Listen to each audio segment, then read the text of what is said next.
একটা খেজুর গাছের প্রাণ কেড়ে নেওয়া এত সহজ নয়। একটা গাছই পারে খেজুর গাছের একটা প্রাণ ছিনিয়ে নিতে। দেখেন, এই ছোট গাছটা গাছই কাটতে পারেনি। এই জন্য গাছটা মারা গেছে। দেখেন, এটাও মারা যেতে নিয়েছিল, কিন্তু যাই হোক আল্লাহ তাআলা তাকে বাঁচিয়ে দিয়েছে।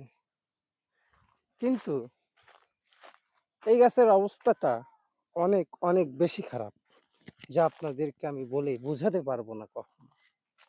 এই গাছ সামনে বছর আর সে রস দিবে না, সে ফলও দিবে না।